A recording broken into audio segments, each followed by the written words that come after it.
గుంటూరు జిల్లా తెనాలి మారిసుపేటలో చోరీ జరిగింది. వృద్ధురాలిని అడ్రస్ అడుగుతూ మాటల్లో ఉంచి మెడలో చైన్ లాక్కుని వెళ్లిపోయారు గుర్తు తెలియని దుండుగలు. మారిసుపేట రావివారి వీధి 3వ లైన్లో నివాసం ఉంటున్న సభ్యుల సత్యవతి వద్దకు ఇద్దరు వ్యక్తులు బైక్ పై వచ్చి అడ్రస్ అడుగుతున్నట్టు మాటల్లో ఉంచి సత్యవతి మెడలో ఉన్న చైన్ లాక్కుని పరారయ్యారు. సుమారు 2 లక్షల విలువగల 3.5 సవర్ల బంగారు తాడుని దుండుగలు లాక్కుని వెళ్లిపోయారని మీడియా ముందు వాపోయారు.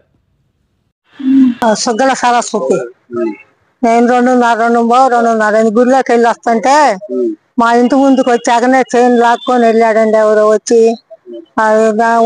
గేట్ తీస్తుంటేనే తేజ ఉన్నారని అడిగారు. మాకు తెలియదండి, తేజ ఎవరు లేదు మాకు తెలియదు అన్న. గేట్ తీసి ఒక అడుగు ముందుకు వేసాను, 2 అడుగు ముందు వచ్చి లాక్కొని వెళ్ళిపోయాడండి. ఒక్కడే మా వాకిట్లోకి వచ్చాడు. మా పక్క వాళ్ళు చూసి పిల్లలు చెప్పారు, బండి వేసుకొని వచ్చారు, ఇద్దరు వచ్చారు.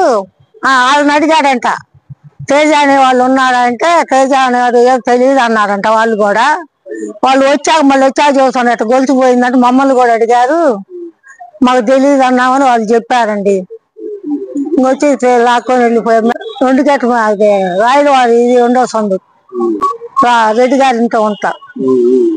నేను ఒక్కదాన్నే ఉంటానండి. 4 నిమిషాలు కొద్దిగా తక్కువ 4 ఉంటుందండి. 29 గంటలు ఎంత ఉంది. డబ్బులు ఏం లేవు.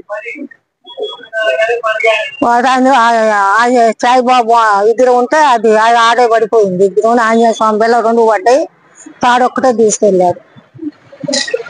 పేరు విజయలక్ష్మి అండి. మా ఇంట్లో సరస్వతి గారని అద్దుకుంటారు. రావివారి 2వ లైన్ అండి. ఇందాక 2:30 టైం అవుతుందేమో. వెనక నుంచి ఒక అతను వచ్చి గేట్ లోకి గొలుసు బట్టి లాక్కుని వెళ్ళిపోయాము, పడేసాము. గుడికి వెళ్ళి వస్తుంది. 5 సంవత్సరాల నుంచి ఉంటున్నారు.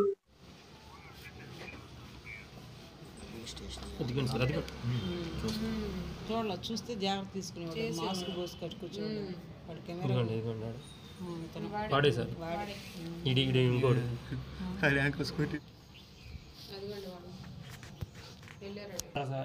చందు అని ముసలమ్మను కూడా అదే చందు వాళ్ళ అడ్రస్ అని అడిగాడంట.